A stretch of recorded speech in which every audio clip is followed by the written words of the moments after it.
Oui Laurent, en effet, objectif rempli pour l'Union Bordeaux-Bègles qui était dans l'obligation de s'imposer cet après-midi face aux Scarlets de Clanéclis. Avec le bonus offensif si possible, eh bien, les joueurs de l'UBB ont rempli toutes les cases avec du jeu offensif fabuleux à l'image de ce premier essai. Et vous avez dit pendant le direct, Dimitri, qu'on avait les Harlem Globetrotters cet après-midi à Chabandelmas. Ça a été vraiment le cas, notamment sur cet essai. Oui, ça a été le cas sur cet essai, et puis ça a été le cas surtout sur la quasi-totalité de cette rencontre, à part les 20 premières minutes où les Gallois ont craché leur venin. Ensuite, les Bordelais ont réussi à se lâcher avec de fort belles actions. Regardez ici le duel remporté par Cross sur son aile.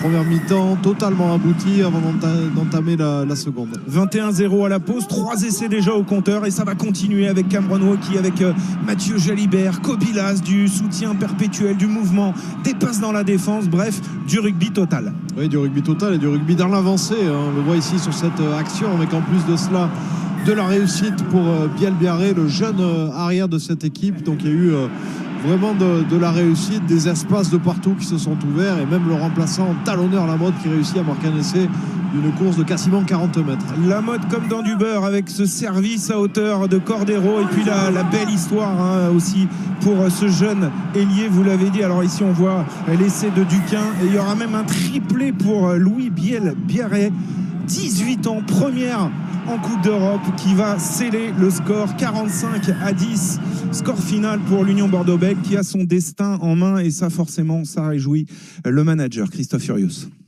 Aujourd'hui c'était important, évidemment, on savait qu'on n'avait pas le droit à l'erreur avec cette mauvaise entrée en matière contre Leicester.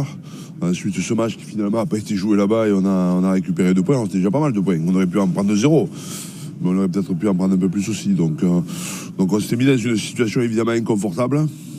Donc aujourd'hui, on savait qu'on n'avait pas le droit à l'erreur, quoi. Il fallait gagner absolument, il fallait marquer le plus de points et surtout marquer le plus d'essais possible, quoi.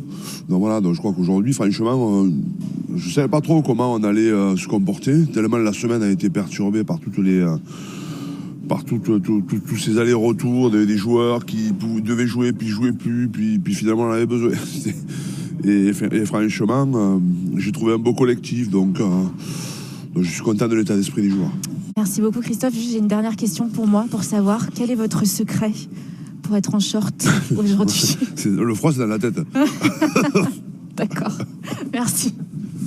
Je peux vous assurer, Laurent, que c'est pas que dans la tête, parce que nous, on est congelés, les pieds notamment. Dimitri, on a souffert froid polaire, mais un succès qui réchauffe les cœurs bordelais cet après-midi. 45-10, Bordeaux-Bègles a son destin en main dans cette Coupe d'Europe.